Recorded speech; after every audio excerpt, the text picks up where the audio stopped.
జిల్లా న్యాయ సేవాధికార సంస్థ వారి ఆదేశాల మేరకు గురుజాల మండల న్యాయ సేవాధికార సంస్థ చైర్మన్ మరియు 4వ అదనపు జిల్లా జడ్జి శ్రీ ఆర్ శరత్ బాబు ఆదేశాల మేరకు senior civil judge Shri Y Srinivasarao అధ్యక్షతన రాజీపడదగిన పెండింగ్ క్రిమినల్ కేసుల పరిష్కారాల కోసం పోలీసు అధికారులతో జూలై 5న జరగబోయే జాతీయ లోక్ అదాలత్పై సమీక్ష సమావేశం నిర్వహించారు. ఈ సందర్భంగా ఆయన మాట్లాడారు.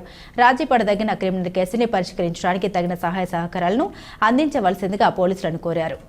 ఈ కార్యక్రమంలో principal junior civil judge KVV Satyanarayana, Gurazala Dachepalli, Gurazala ఎక్సెస్ఏలు మరియు రెంటచింతల కారంపొడి ఎస్ఐలు, కోర్టు కానిస్టేబుల్ పాల్గొన్నారు. అనంతరం బార్ అసోసియేషన్ అధ్యక్షులు కోట శ్రీనివాసరావు మరియు న్యాయవాదులతో కలిసి మీడియా సమావేశం నిర్వహించారు. ఈ సందర్భంగా senior civil judge Shri Y Srinivasarao మాట్లాడారు.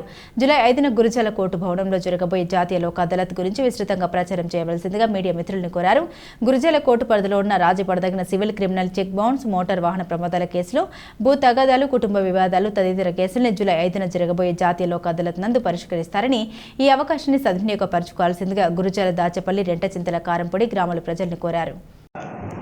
చాలా మంది ఈ కోర్టుల్లో చాలా సంవత్సరాల నుంచి కూడా ఇబ్బంది పడుతున్నటువంటి కక్షిదారులు కానీ ఏదైనా రాజీ చేసుకోవాలి అనుకుని ఉన్నటువంటి వ్యక్తులు ఎవరైనా కానీ నేరుగా వాళ్ళ యొక్క లాయర్ని సంప్రదించి ఆ విధంగా వాళ్ళు రాజీ చేసుకొని రాజీయే ఉత్తమ మార్గంగా ఈ మండల లీగల్ సర్వీస్ అథారిటీ ద్వారా మీ అందరికీ తెలియపరచుకునేది.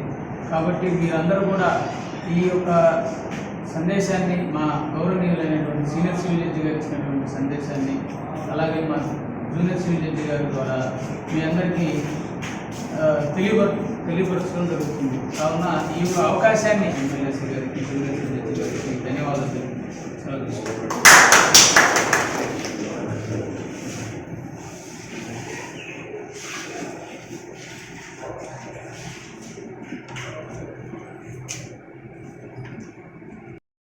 కేసులు, సివిల్ కేసులు కానీ, క్రిమినల్ కేసులు కానీ, అదేవిధంగా ప్రీ లిటిగేషన్ కేసులు కానీ వాటికి సంబంధించి కేసులు ఏవైతే ఉన్నాయో అవన్నీ కూడా ప్రజలు అదేవిధంగా కక్షదారులు దానికి లోకాత్మకం తెలుసుకుని అవన్నీ రాజీ చేసుకోవాల్సిందిగా కోరుతున్నాము. రాజీ చేసుకున్న ఉపయోగం ఏంటంటే లోకాత్లో రాజీ అయిన కేసు అది హానరబుల్ సుప్రీంకోర్టు జడ్జిమెంట్ సమానం.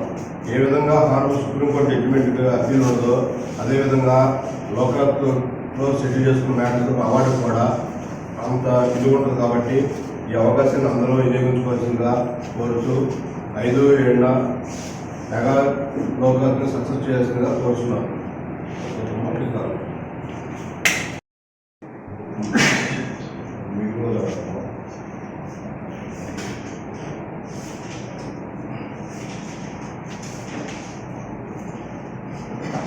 సార్ ఇప్పుడు మొత్తం మన దగ్గర 330 ఉంటాయి సార్ కాంపౌండ్ ఆఫీసర్స్.